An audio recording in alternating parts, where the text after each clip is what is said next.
Hi everyone. ఈరోజు నేను కొబ్బరి మ్యాంగో పచ్చడి చేశానండి. చాలా టేస్టీగా, చాలా ఈజీగా ఉంది. ముందుగా ఒక మ్యాంగో తీసుకుని, చిన్న మ్యాంగో తీసుకున్నాను నేను. ఈ విధంగా ముక్కలు కట్ చేశాను.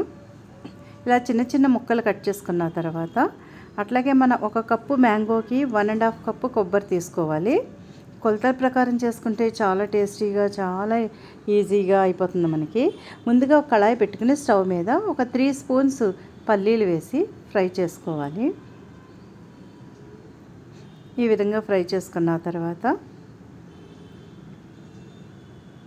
చూడండి, మనం ఎర్రగా వచ్చేటట్టు మనం ఫ్రై చేసుకోవాలి. మరి పచ్చివాసన రాకుండా చూసుకోవాలి. పచ్చిగా ఉన్నప్పుడు తీయకూడదు. మనం బాగా ఫ్రై చేసుకున్న తర్వాత పల్లీలు ఒక 8 లేదా 9 ఎండుమిర్చిని వేసి అది కూడా ఫ్రై చేసుకోవాలి. ఈ రెండింటిని కలిపి ఫ్రై చేసుకుని పక్కన పెట్టుకోండి. అట్లాగే ఒక మిక్సీ జార్లో ఒక 9 వెల్లుల్లిపాయ రెబ్బలు, జీలకర్ర, ఒక టేబుల్ స్పూన్ సాల్టు, కొత్తిమీర, ఇలా మనం ఫ్రై చేసుకున్న పల్లీలు, ఎండుమిర్చి వేసి మిక్సీ పట్టుకోండి. ఈ విధంగా బరకగా మిక్సీ చేసుకోండి, మరీ మెత్తగా మిక్సీ చేసుకోవద్దు. తర్వాత మనం కావలిస్తే కొంచెం వాటర్ తీసుకోవచ్చు. చూడండి ఎలా బరకగా వచ్చిందో, కచ్చపచ్చగా. ఆ తర్వాత 1.5 కప్పు కొబ్బరి వేసుకొని, ఒక కప్పు మ్యాంగో వేసుకొని మళ్ళీ మిక్సీ చేసుకోండి. అది మరీ మెత్తగా చేయొద్దు, కొంచెం బరకగా కచ్చపచ్చగా ఉండేటట్టే చూసుకోండి.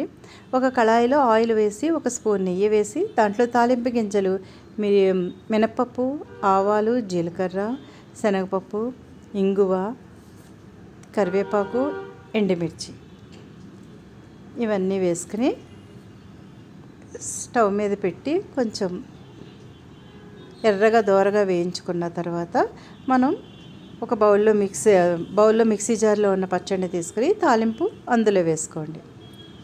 చాలా టేస్టీగా, చాలా ఈజీగా అయిపోతుందండి ఇది. మీరు ఒకసారి ట్రై చేసి చూడండి. మీకు నచ్చితే కామెంట్ రూపంలో చెప్పండి. Thank you very much. Please subscribe.